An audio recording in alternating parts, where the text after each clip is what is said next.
Un vase, qu'il soit individuel ou collectif, c'est toujours trouvé en possession de la vision de Dieu.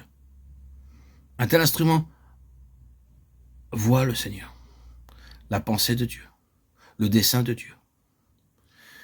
Il est captif et captivé par cette chose que Dieu a eue comme intention depuis l'éternité.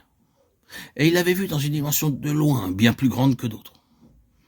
Il est non seulement voyant, étant en principe un voyant de la pensée, de la volonté et de l'intention de Dieu, mais aussi dominé par la passion de Dieu pour cette chose, et introduit dans ce que nous appelons le travail d'enfantement de Dieu pour son but. Ces choses sont des facteurs majeurs dans tous les mouvements divins. Tout nouveau pas que Dieu a fait a été marqué par ces deux choses.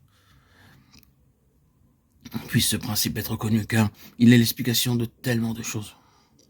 Puis ce vase qui a vu le dessein de Dieu, cette vocation, ce grand ouvrage incorporé dans tout mouvement de Dieu que l'on a devant soi, a sa propre histoire très particulière sous sa main divine. Il y a une chose dont il faut très soigneusement prendre note, savoir que Dieu traite un tel instrument comme nul autre. Je le répète, il traite cet instrument, qui peut être un individuel ou collectif, une compagnie.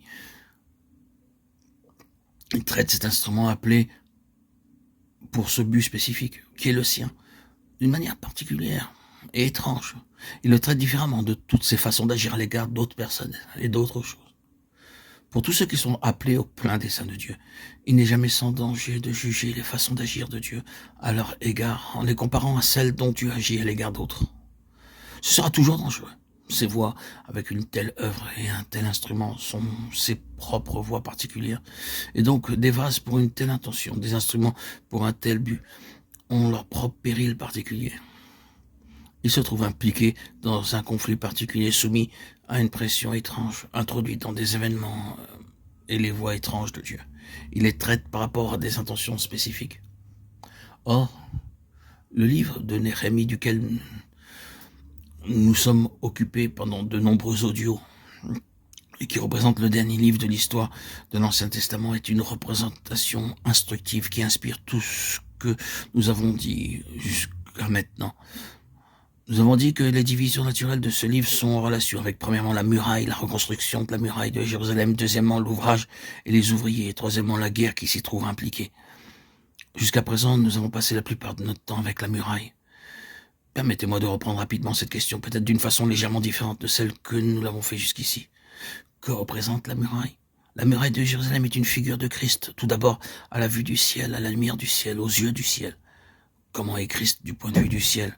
C'est toujours là le point de départ de toute évaluation ou de tout jugement. La muraille est également une figure de Christ telle qu'il est présenté au monde, et puis au royaume de Satan, aux forces hostiles. C'est Christ dans ces trois aspects extérieurs, à l'égard du ciel, à l'égard du monde, à l'égard des forces du mal.